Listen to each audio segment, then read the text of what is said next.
No intro, no music. We're back. Hashtag Saints Twitter podcast. We just keep having great guests on the show. I didn't think we were going to potentially be able to top our last episode we had with Greg Cosell, and then joining us today, Mr.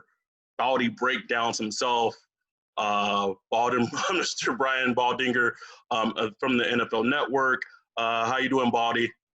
I'm great, Adam. I mean, it's Happy Mother's Day out there, so we had our Zoom Mother's Day little party with the family and all the relatives and everything. So it was good to see Mom.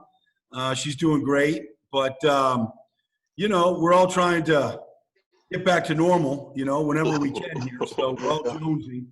Whatever. Football is going to be a big part of it. So the schedule came out this week, and that's cool. I mean, but we're getting into this off season here now. We gotta figure this thing out here pretty soon. I can't imagine life without football, man. I've never had it. It's impossible to think of. It's impossible to think of. I'm not going to even give Baldy's account information on Twitter. You know his information. You know his breakdowns. Is that a Baldy breakdown? What? Come on, man. Come on. We got to promote, man. I'm down here in South Florida. Branding. Man. What? It's Branding. inside. I got to keep the sweat out of my eyes, man. I love it. Yeah. So we're just gonna get right into it. So you're the first guest we've had on who've played the game. I played into a high school level, so I can't even imagine your expertise. A debate that's going on right now is with the release of Larry Warford. There's that gap at right guard. Yep. The thinking is, do you leave McCoy at center or do you move him to right guard and put Ruiz at center? I don't think people who don't know the game understand that for a year, Drew Brees got comfortable with McCoy at center. And with potentially a shortened training camp, I think it's kind of maybe like a stretch to potentially just think that he's just going to move to right guard and Ruiz is going to come in as a rookie and be center. How difficult? Can you explain to the listeners how difficult that is, that transition, and also quarterback getting familiar with the center, how important that is? Well, when they drafted Eric McCoy last year, they traded twice to move up to grab Eric McCoy. He started 39 straight games at Texas A&M. And he went in there and he started 17 straight games. And I don't recall. I didn't watch every single snap. I watched a lot of them. I don't remember a bad snap. I mean, that's the first thing. The play starts with the snap. And obviously Drew went from a center that was, very experienced and, had to kind of suddenly retire and all that kind of stuff. And it looked very, very comfortable. And I thought McCoy played great, to be honest with you. I thought he was very, very, very good. I was surprised that the Saints, with their 24th pick, took Ceasar Ruiz. Nothing against Ceasar at all. I mean, I live right down the street from where he grew up in Camden, New Jersey. We all know him, and 3-year starter at Michigan.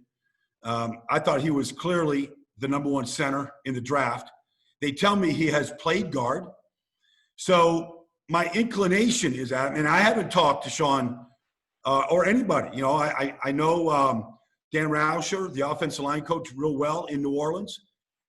He's a great coach. I haven't talked to him about what their plans are. Nick Easton played a lot of guard last year. When Andrews Pete went out, played well. So that's an option, is to put Easton in there. I don't think that they'll move Eric McCoy. I could be completely wrong. Maybe that's what their thinking was all along. I wouldn't put McCoy at guard. I can't remember Eric McCoy playing guard at Texas A&M. I think he played every game at center, and I might be wrong. My inclination is they would leave McCoy there, try Ruiz at guard, see how it goes. We'll see how much kind of time we have. We may not have any time here, Adam. I mean, we don't know what the offseason is going to be. Like Sean said, we have no offseason in New Orleans. Show up to training camp in the best shape of your life. Point.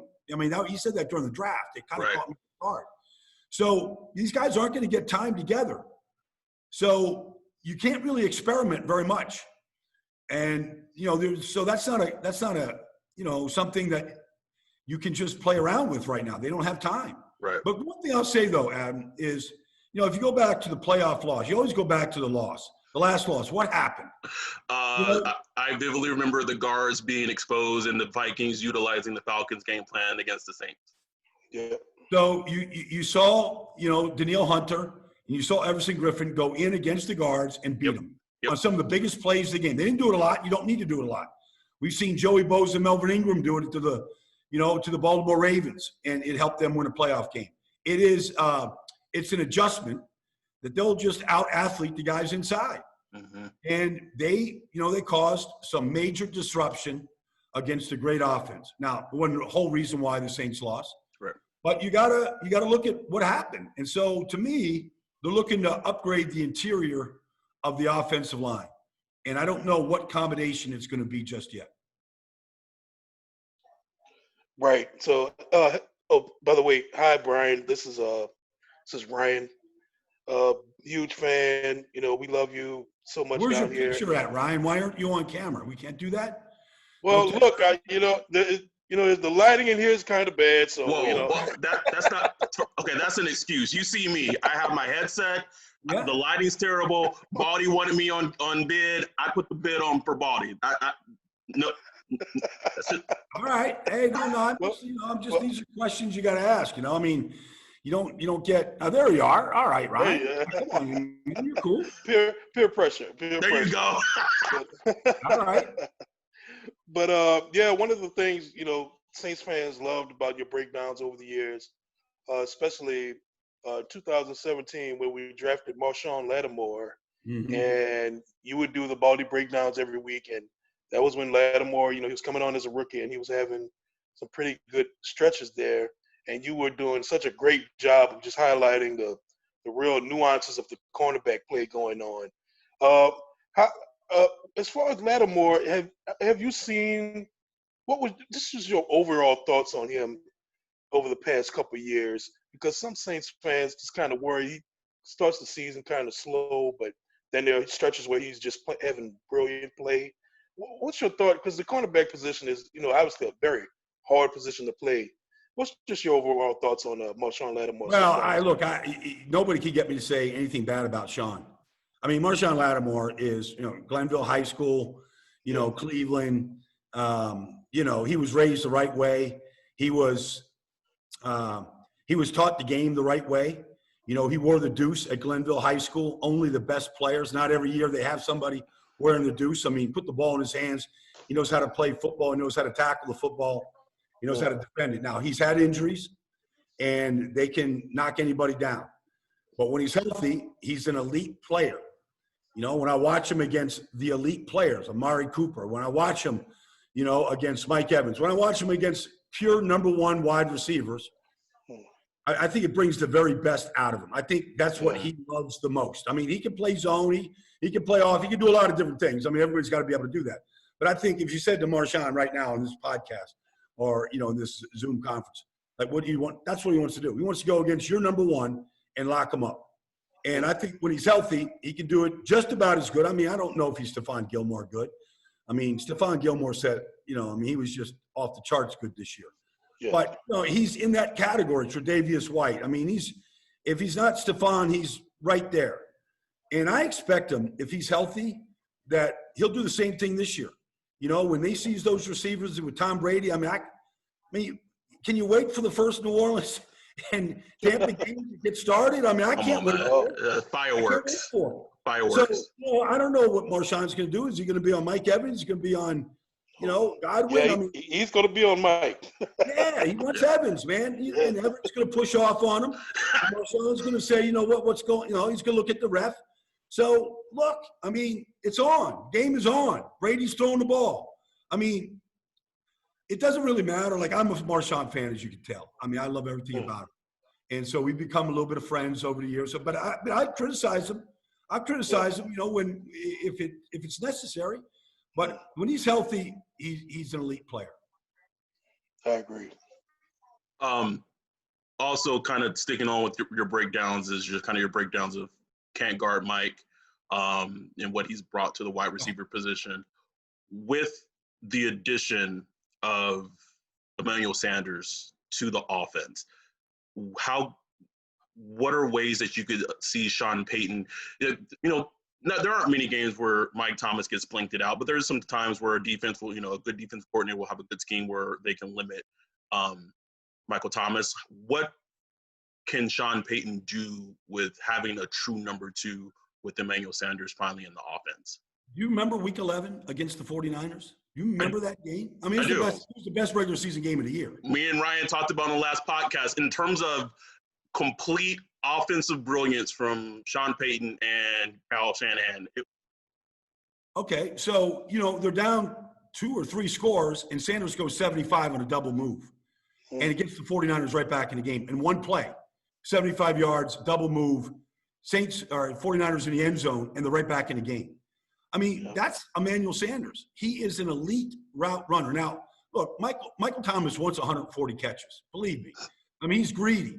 He's greedy I'm not saying this in any kind of detriment. I mean, he's greedy. He wants the ball. In every situation, he wants the ball. Double teams, third downs, red zone. He wants the ball.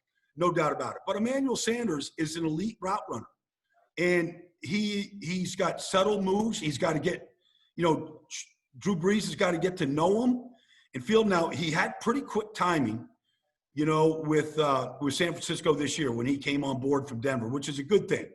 But I thought he got on board pretty quickly. In fact, the first game, I thought him and Jimmy G had pretty good timing. So I don't know any quarterback that wouldn't want an elite route runner because let's face it, if you can't beat man coverage, then you're just not going to be a good player in this league. Right. And so that's what you're going to get. You're going to get predominantly some form of man, even if it's cover 1, cover 3, you're going to see almost exclusively man coverage. So if you can't beat it and beat it quickly, so your quarterback knows he can throw it, then you're going to struggle. And that's what Sanders could do. I mean, he can beat your number 2 corner. He can beat your slot corner. He can, if he goes out wide like he can beat your number 1 corner. So, I mean, I think it's just, they've been playing, and there's no offense to anybody, but they've been playing a bunch of free agent wide receivers. And that's not to knock Traquan. He's had his role. Speak on it, Baldy. Speak on it. Yeah, I mean, I don't want to knock anybody. Drew Brees has thrown touchdown passes to nearly 70 different players, and a lot of them have been free agents in New Orleans there. I don't know if any quarterback in the league has thrown as many different touchdown passes to different receivers. But, I think they need an upgrade, and I think that's why he's there. Absolutely. Yeah, a lot of Saints fans expected to draft a wide receiver in the first round this year, but I think they are kind of fine with what they have there with Emmanuel Sanders. And I think they went through it with Traquan, and they're like, these guys aren't a slam dunk. I don't care. There's a lot of great receivers in this draft. Well, Drew Brees has got 1, maybe 2 years left. Maybe takes the NBC offer. I don't know. But he's going to play this year. Just give him a guy that knows how to play right now. And let's ball up, let's go win a tough division. And let's get some more playoff games inside that dome. Let's start winning them, and let's take a shot to get to Tampa, Super Bowl 50, whatever it is, 55, 56. So, I think that was sort of, let's bolster the offensive line. Let's give Drew the better protection.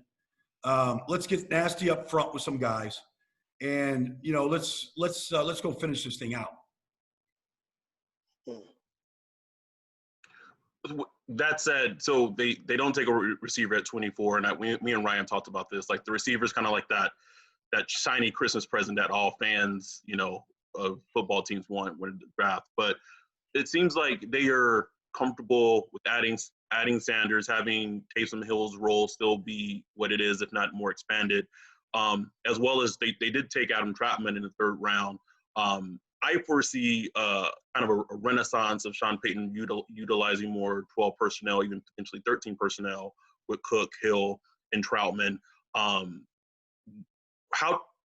What do you see that in terms of how that can be, how Sean Payton can use that to dictate things against the defense? Well, he's always going to have, he's going to have every package available. He's going to have, the deepest playbook possible. Every game is game specific. And so, like Doug Peterson ran a lot of 13 personnel the year they won the Super Bowl in 2017.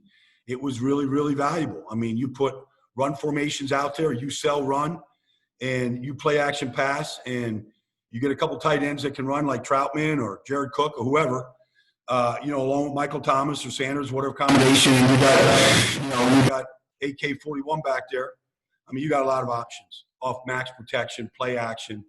I mean, you take your shots. I mean, all that stuff, is in play right now. And, I think you have to factor in what Tommy Stevens is going to be in this offense, because they fought Carolina tooth and nail to get him, and then they drafted him.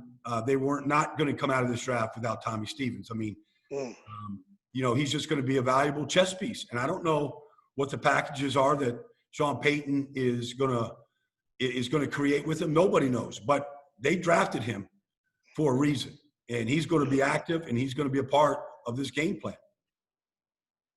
Ooh, that's going to be fascinating.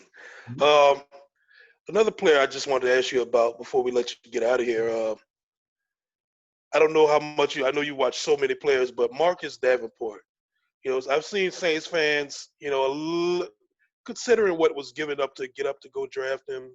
I've seen some Saints fans throw around the word bust. I hate that word. I think that's ridiculous. And if you watch them play, you shouldn't even use that word, in my opinion. But what are your, just in over your breakdowns over the years, what have been your thoughts on Marcus Davenport outside of the whole injury thing? Yeah, well, look, I mean, he comes from UTSA.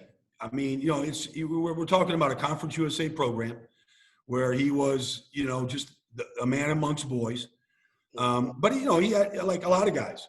I mean, he's got size, incredible strength. Just ask Cam Jordan what he thinks of him. He'll swear by him.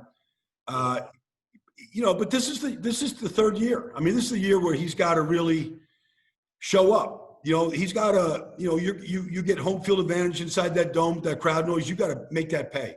And he's got to start beating good tackles in this league. He can't, he just can't run around and use his length and his athletic ability to chase guys down. He's got to beat tackles this year. And so, just in his own division, Donovan Smith is there. All right. At left tackle. They Carolina has brought in a Pro Bowl left tackle. You always start in your division. You've got a very good caliber tackle in Atlanta. So, you got to be good left tackles. And that's where he's at right now. And I could sit here and say injuries, nobody cares. Like, you're in your third year. This is the year that you got to show the Saints, you got to show Saint fans, you got to show the league that you belong. And you were worth, what they traded to get him a couple number ones. You got to demonstrate that this year. This is a huge year for him. He's played enough football to understand what the game is about. That that his talent is right on par. He looks a little stiff, which is not a great thing. But there's different ways that you can win in this league: length, strength, power. There's different ways to win. So he doesn't have the greatest flexibility at his size. You like him to bend a little bit better than he does, but that's all right. He's got to stay low. He's got to play lower, got to get lower, and he's got to work on a counter move right now. And that's what all Saint fans should be looking for from him. That's a preach. You hit it right on the head in terms of Davenport. Saints' favorite over the years has easily become Demario Davis, kind of sticking with the defense. Last two seasons, arguably probably the best three down linebacker in the league. You can make that argument. The Saints, the third round again, try to get help with Zach Bond.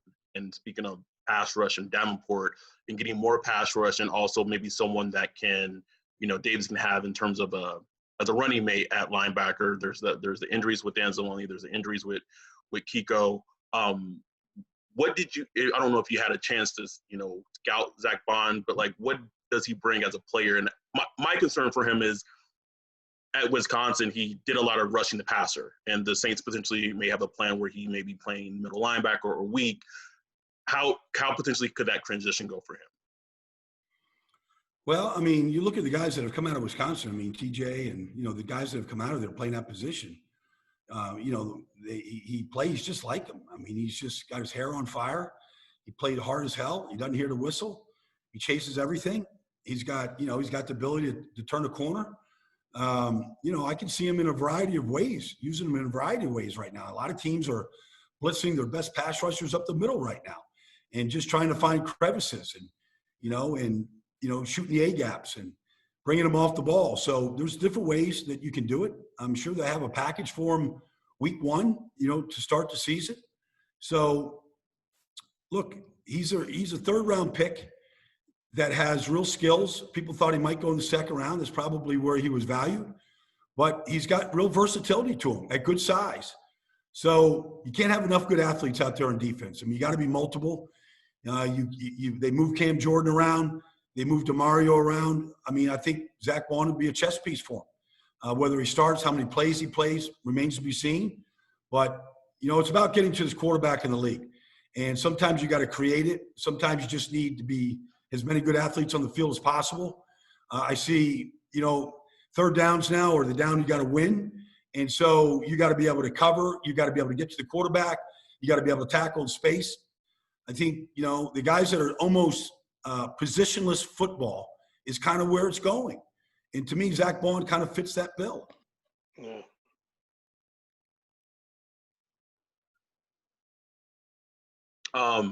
Ryan, did you have another one for Baldy? For don't want to take up too much No, of his time? go ahead. No, go ahead. I think, speaking of positionless football, I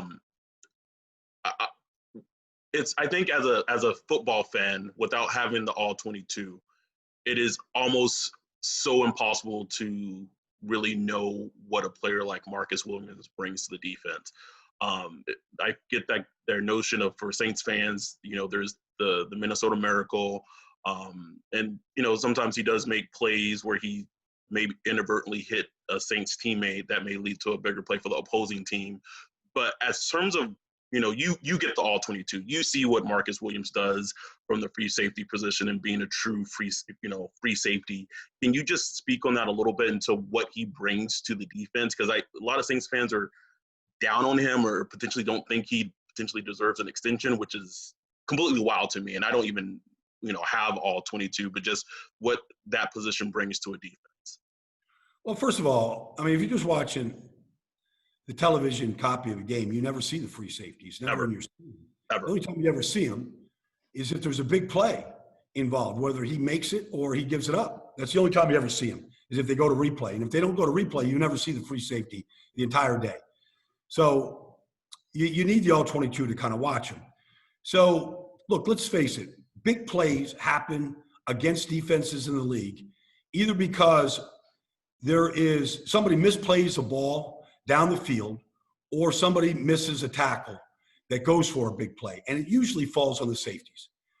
So, the Saints have been a premier defense the last 2 seasons. He's been a part of it.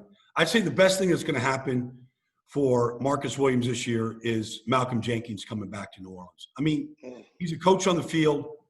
He's one of the smartest players I've ever met in my life. He is a great communicator on and off the field. He's a coach on the field. He doesn't miss tackles. In fact, I think the whole secondary will tackle better watching Malcolm Jenkins practice tackling, because he works on it, and he's changed his form so that he could stay on the field, stay healthy. I don't know if he's missed a play. I don't know if he's missed one down in Philadelphia since he went there. He's been an elite player. I don't think he's missed one down. And if I say he missed one down, he'll bitch at me about it. What play? I'm a big fan. I think Marcus Williams will probably play his best football when he has a true strong safety, a great in the box safety, a great tackling safety, and a smart player playing with him. Because safeties have to really play together, when to cover for each other, when to take chances. They really have to be in cahoots together. And you can't have one great safety and a safety. They got to play together. Just the way defense or offenses move you around. You've got to be in communication. You got to talk every play. I think that you'll see Marcus Williams with Malcolm Jenkins this year become one of the better tandems in the league. My last one, Baldy, is the big question last year was what's going on with Alvin Kamara?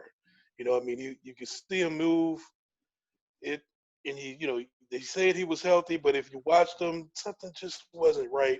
Come to find out, he had a high ankle sprain, so he was banged up, and we know what that does to running backs. Do you expect him to come back to form? because with the running backs, it's just so hard to know what's really going on. Well, I mean, prior to that ankle injury, he was basically averaging a touchdown every game that he played. I mean, he was just a touchdown machine. Yeah. He was indefensible. I mean, nobody could cover him in the league. I mean, they drew through the two guys. They threw to Michael Thomas and Alvin Kamara. A lot of times they put them on the same weak side together and just let them run combination routes, smash routes, combination routes. And really, defenses couldn't be right. He has the best balance of any back in the league. And if your ankle, and look, there used to do surgeries on high ankle sprains, and it was torn ligaments, and they'd cast it. They don't do that stuff anymore. Guys play through it, but they're not healthy. They don't have the balance or the strength to push off it and break tackles. And that's what you saw from him, for much of the year last year. You didn't see him breaking through tackles and just running through and seeing tremendous balance. But I expect him to be back.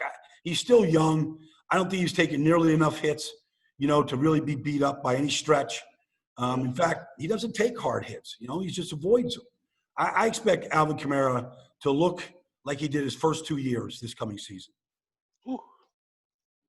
I think that added with Sanders and Mike Tom, that has the potential to be really special. Last one, I'll get you out of here. As a rookie, Chauncey Gardner-Johnson, kind of came on and, Von Bell got hurt. He was playing the nickel, and then he played, strong safety.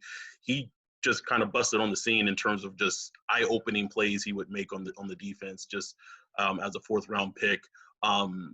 What did you see from him as a rookie, and kind of what could you see his role being, kind of positionless football within the defense and Denton's defense? He looked like the boss of the barn to me. Like, he threw his body around and hit everything that moved and showed up, and, whatever role they were asking him. I thought he was excellent in the nickel. I really did. I thought he's just built for it. I mean, he's built tough and he's strong. He tackles good. And, those players are, and Malcolm Jenkins is a good nickel player against certain players. Not every matchup is good for Malcolm right now. But, I thought he really showed. And I thought it was a good draft pick. And, typically a player makes, the biggest jump between his first and second year. Now, it's a pandemic year. You're just not getting all of, the stuff that you would be getting right now in that off season. So it's not the same for a lot of guys right now, but most guys make their biggest jump between the first and second year. I'm sure he watched every game. I'm sure he's, doing the position meetings right now with Peter Junta and, the whole group back there. So I expect Chauncey Gardner-Johnson to be a part of this secondary and be a big part of it. And I think it's going to be a good group all the way around, from the back end to the front end. I think it's going to be a good group. Last one, not so much Saints related, but you're the only one that we talked to that I would have experience like this. Could you kind of explain how potentially unique or weird or awkward it may be for if there to be NFL games without fans, since you've played in the league, in terms of like home field advantage and like all that, like how unique of a situation that potentially could be for teams and players of the company? Well, I mean, look, we all feed off the energy of the crowd. I mean, you come through the tunnels and, the pyrotechnics and the smoke and the whole group. I mean, it's, if they have to do it, I mean, you'll find out who really loves the game, because, the great players just transform themselves. And they just get themselves and they zone everything out and they just get themselves ready to play. But, I think one thing that a lot of teams have gone to is, especially in preseason now, is a lot of these scrimmages. And in some ways, these scrimmages, they're controlled to a large degree. Right. But that's probably going to be how the games are going to feel. So I'm sure, the coaches of the league, when, I don't know who the Saints are scrimmaging this summer, to be honest with you, I don't know. But I know, like, the Eagles and the Jets, I know the scrimmages that they have lined up. And so I'm sure the coaches are saying, look, if we don't have fans September 13th, this is what it's going to feel like. So get yourself going. Get yourself revved up. You got to, whatever you got to do. If you need ammonia caps up each nostril right now, whatever you got to do, like, get yourself ready to play. And so you may not get the fan base, to really be there for you. So you've got to figure it out yourself. And there's always on every team a group of self-starters. And there's some guys that are just followers, and they're just, waiting for the crowd to pump them up, to get them. So you might not get that. You better figure out a way to do it yourself. All right, Baldy. Thank you so much for joining us. You can follow Baldy on Twitter at Baldy NFL. The Baldy breakdowns.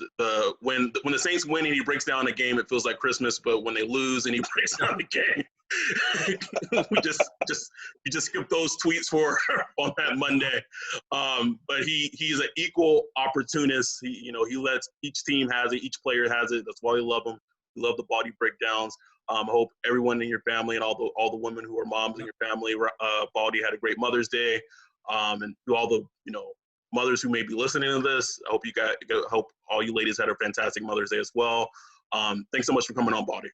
My pleasure, Adam Ryan. Look, we're all mama's boys to some degree, Oh, 100%. I mean, somebody fed us all those meals.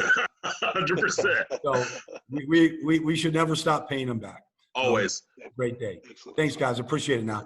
Thank you, Baldy. Thanks, You have a good Baldy. one. Okay. See you guys. See you. Good job.